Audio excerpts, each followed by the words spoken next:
முழுவதுமாக நான் ரத்தின சுருக்கமாக சொல்லலாம் என்று நினைக்கிறேன். கர்த்தருக்கு ஸ்தோத்திரம். அதாவது யாத்திராகமம் என்றால் என்ன? யாத்திராகமம்னா என்ன? 2வது நூலாக ஆதியாகமம், அதன் தொடர்ச்சியாக யாத்திராகமம் வருகிறது.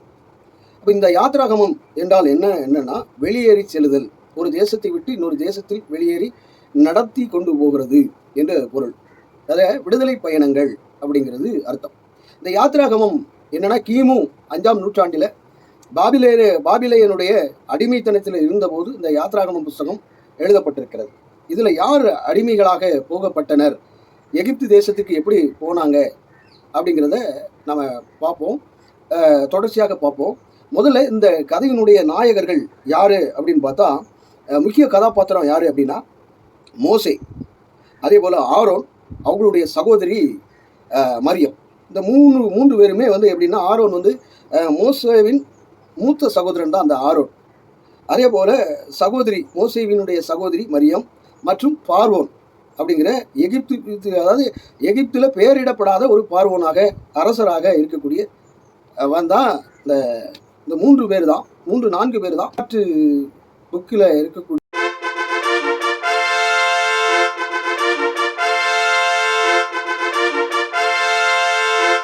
கேட்பீர்களானால் கர்த்தருக்கு ஸ்தோத்திரம். வெளியேறி செல்லுதல் என்று பொருள். வெளியேறி செல்லுதல் மற்றுமாக விடுதலை பயணம். புரியுதுங்களா? விடுதலை பயணம். அந்த இதில் அடிமைப்பட்டவர்கள் யார் அப்படின்னு கேட்டால் இஸ்ரவேல் ஜனங்கள். இந்த இஸ்ரவேல் ஜனங்கள் எத்தனை பேராக போனாங்க அப்படின்னு சொன்னால் 70 பேர் சென்றிருந்தார்கள் அப்படிங்கிற வேத வசனமும் இந்த யாத்திராகமம் புஸ்தகத்தில் இருக்கிறது. அதில் நம்ம பார்ப்போம் பாருங்கள். யாத்திராகமம் 1வது அதிகாரம் 5வது வசனத்தில் யோசேப்போ அதற்கு முன்னே எகிப்தில் போயிருந்தான், யாக்கோபின் கற்ப பிறப்பாகிய யாவரும் 70 பேர் என்று எழுதப்பட்டிருக்கிறது.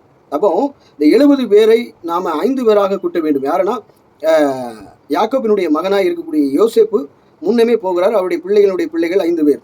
அப்போ 75 பேராக அப்போஸ்தலர் நடவடிக்கைகள் 8வது அதிகாரம் 14வது வசனத்தில் நீங்கள் வாசித்தீர்களானால் அங்கே 75 என கொடுக்கப்பட்டிருக்கிறது.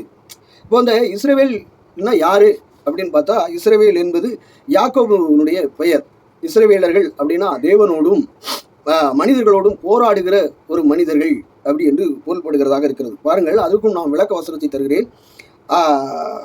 ஆதியாகமம் 32வது அதிகாரம் 27, 28 நாம் வாசித்தோமானால் அங்கே அவர் உன் பெயர் என்ன என்று கேட்டார், யாக்கோபு என்றான்.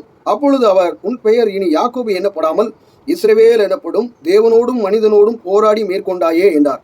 அப்போ இஸ்ரவேல் என்ப பெயருக்கு அர்த்தம் மனிதனோடும் தேவனோடும் போராடுகிறவன் என்று பொருள்படுகிறதாக இருக்கிறது. அப்போ நான் ஒன்று சொன்னது என்னன்னா, யாத்திராகமம் என்றால் விடுதலை பயணம். 2வதாக இஸ்ரவேலர்கள்னா அவன் வந்து மனுஷரோடும் தேவனோடும் போராடுகிறவன். இது யார் அப்படின்னு கேட்டிங்கன்னா யாக்கோபு. அவர் வந்து அவருக்கு பிள்ளைகள் 12. அந்த 12 பிள்ளைகள் தான் கோத்திரத்தாராக 12 கோத்திரத்தாராக போகிறாங்க. யாத்திராகமம் 1வது அதிகாரத்திலிருந்து 5 வசனங்கள் 4 வசனங்களை நீங்கள் வாசிங்க அப்படின்னு சொன்னால் அங்கே இவ்வாறாக எழுதப்பட்டிருக்கிறது. எப்படி என்றால், எகிப்துக்கு போன இஸ்ரவேலுடைய குமாராகிய நாமங்கள் ஆவன ரூபன், சிமியோன், லேவி, யூதா, இசக்கார், செபிலோன், பென்யமீன், தான், நப்தலி, காத், ஆசேர் என்பவைகளே அப்படின்னு எழுதப்பட்டிருக்கு. அப்போ அவங்க 70 பேரா போகிறாங்க.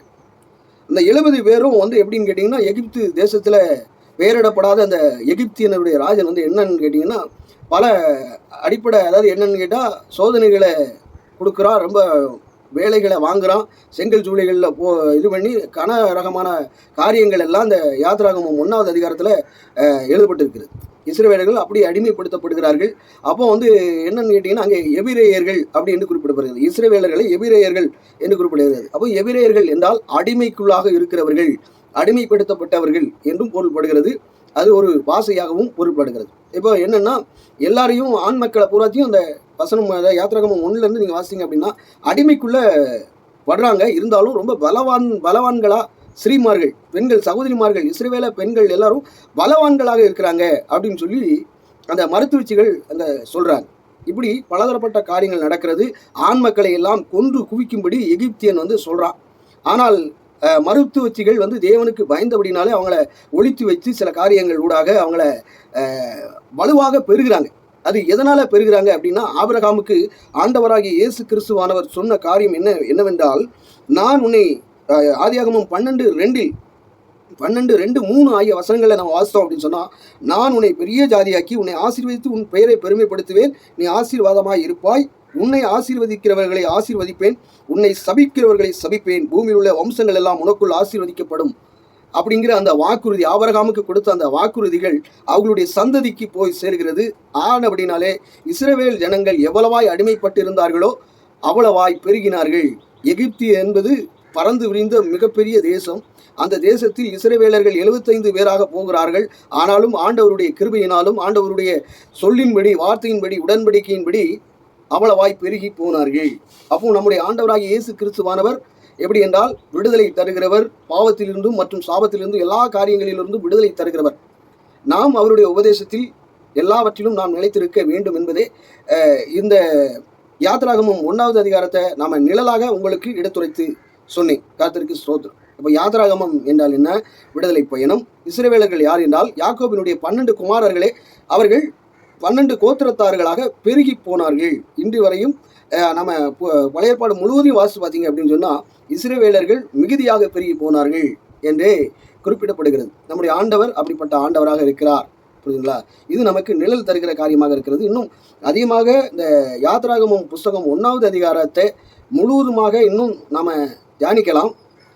ஒருவேளை நீங்கள் கொஞ்சம் இதாக இருக்குது, நீங்கள் ஆதரவு தருவீங்க, உங்களால் அதை மீண்டும் நான் இந்த யாத்ராகமம் 1வது அதிகாரத்தை இன்னும் சிறந்து தியானிக்க வேண்டும் என்று விருப்பப்படுகிறவர்கள் கமெண்ட் பண்ணுங்கள். அடுத்தது 2வது பார்ட்டாக நம்ம அதை விழாவாரியாக இன்னும் சொல்லுவோம். இன்னும் இணை வசனம், சோடி வசனங்கள் மற்றும் அவங்களுடைய இஸ்ரவேலுடைய பங்கு என்ன, அவங்களுடைய காரியங்கள் என்ன என்பதை நாம் விழாவாரியாக இது பண்ணுவோம். உங்களுக்கு நன்றாக தெரிந்ததென்றால் இந்த வீடியோ உங்களுக்கானதாக இருக்காது. கர்த்தருக்கு ஸ்தோத்திரம். என்னால் முடிந்தவரை நம்முடைய ஆல்பர்ட் ராஜ் அவர்களுடைய இடத்திலிருந்து சில காரியங்கள் உபதேசமாக பெற்றதை நான் உங்களுக்கு சொல்லியிருக்கிறேன். மீண்டுமாக அடுத்ததாக நாம் வேத வசனத்தின் அடிப்படையில் நம்ம பேசுவோம். தேவன் உங்களோடு கூட இருப்பாராக. அதாவது இந்த யாத்ராகமம் 1வது அதிகாரத்தை குறித்து இன்னும் நீண்ட நெடிய காரியங்கள் இருக்கிறது. நான் உங்களுக்கு ரத்தன சுருக்கமாக சொல்லியிருக்கிறேன். மீண்டும் உங்களுக்கு உற்சாகமாக இருக்குமானால் தொடர்ந்து இந்த யாத்ராகமம் முழுவதுமாக தியானிக்கலாம் என்று நினைக்கிறேன். உங்களுக்கு விருப்பமானால் கமெண்ட் பண்ணுங்கள். கண்டிப்பாக யாத்ராகமம் 1வது அதிகாரத்தை மீண்டுமாக ஒரு விளக்கத்தோடு, ஒரு இறையியல் தன்மையோடு இன்னும் விரிவாக நம்ம பார்க்கலாம். சரிங்களா? அதுதான் உங்கள்கிட்ட அது முன்னோட்டமாகத்தான் இதை செய்திருக்கிறேன். பல காரியங்கள் இருக்கிறது. உள்ளான அர்த்தங்கள், வேத வசனங்களுடைய உள்ளான அர்த்தங்கள் மற்றும் இதர காரியங்கள், ஆண்டவருடைய உண்மையான காரியங்கள் எல்லாவற்றிலும் உள்ளான அர்த்தங்களை நாம் இந்த சேனலில் போடலாம் என்று விசுவாசிக்கிறேன். அதனால் உங்களுடைய ஆதரவை நீங்கள் கமெண்டில் தெரிவிங்கள். கண்டிப்பாக சொல்லுவோம். அதே போல் ஊழியர்கள் செய்கிற பிழையான காரியங்களை கண்டறிந்து வேத வசனத்தின் அடிப்படையிலே அவங்களுக்கு சொல்லவும் எச்சரிக்கவும் செய்யப்படும். இந்த தமிழ் கிறிஸ்டியானிட்டி 2.0 அப்படிங்கிற சேனல் வந்து எப்படின்னு கேட்டிங்கன்னா, அந்த குறை சொல்கிறது இல்லை, வேத வசனத்தின் அடிப்படையில் இது தவறான ஒரு காரியம் அப்படின்னு தான் சொல்லி வர்றோம். யாரையும் கெட்டு போகணும்னு நினைக்கிறதுக்கு இல்லை. யாரும் இடரெல்லாம் போயிடக்கூடாது, நம்ம மக்கள் இடரெல்லாம் போகக்கூடாது, யாரும் ஒரு என்ன சொல்கிறது மத வெறியோடு கூட இருக்கக்கூடாது. புரியுதுங்களா? மார்க்க பேதமாக நடக்கக்கூடாது, பரிசுத்தமான வாழ்க்கைக்குள்ளே நம்ம போகணும் அப்படிங்கிற அடிப்படையில் தான் ஒவ்வொரு ஊழியர்களையும் நம்ம சொல்லி கொண்டு வருகிறோம். கர்த்தருக்கு ஸ்தோத்திரம். மீண்டுமாக ஒரு கலவையாக அதாவது எப்படின்னா ஒரு இந்த சேனலில் ஒன்று ஊழியர்கள் தப்பிதமாய் விட்டிருக்கக்கூடிய காரியங்கள் வேதத்தின் அடிப்படையில் தவறு என்று சொல்லுவோம். அடுத்ததாக ஒவ்வொரு காரியங்கள் இயேசு கிறிஸ்துவானவர் ஏன் அக்கினியை போட வந்தேன் அப்படிங்கிற அர்த்தத்தையும் மற்றுமாக உண்மையினுடைய உள்ளான அர்த்தங்களையும் வெளிப்படுத்தின விசேஷம் 1 - 22 முடிய இருக்கக்கூடிய எல்லா காரியங்களையும் இந்த சேனலில் போடலாம் என்று நினைக்கிறேன். உங்களுடைய கருத்துக்கள் எனக்கு முக்கியமாக இருக்கிறது. ஆகவே அதை நீங்கள் சொல்லுங்கள். கருத்துக்களை சொன்னீங்கன்னா மேற்கொண்டபடி செய்யலாம். கர்த்தருக்கு ஸ்தோத்திரம். நாம் இந்த சேனலில் வந்து வியூஸ் போகணும், இதில் சம்பாத்தியம் பண்ணணும் அப்படிங்கிற கான்செப்டே இல்லாமல் வேத வசனத்தை நாம் ஆராய்ந்து பார்க்கிறத இம்பார்ட்டண்ட்டாக எல்லா இடத்துலையுமே வைத்திருக்கிறேன். நம்முடைய சகோதரர்களும் அப்படியே இருக்கிறார்கள். ஆல்பர்ட் தம்பி மற்றும் ஆசாத், ஆவேல் மற்றும் இதர ஜான் ராசையா, இப்படி பலதரப்பட்ட பாஸ்டர்மார்கள் எல்லாம் இருக்கிறார்கள். உங்களுக்கு எவைகளிலும் சந்தேகம் உண்டானால் கண்டிப்பாக நாம் சொல்லுவோம். நீங்கள் கமெண்ட் பண்ணுங்கள். ஏதாவது அர்த்தம் தெரியணும் அப்படின்னு சொன்னால் அதை வீடியோவாக பகிர்ந்து விடுவோம். கர்த்தருக்கு ஸ்தோத்திரம்.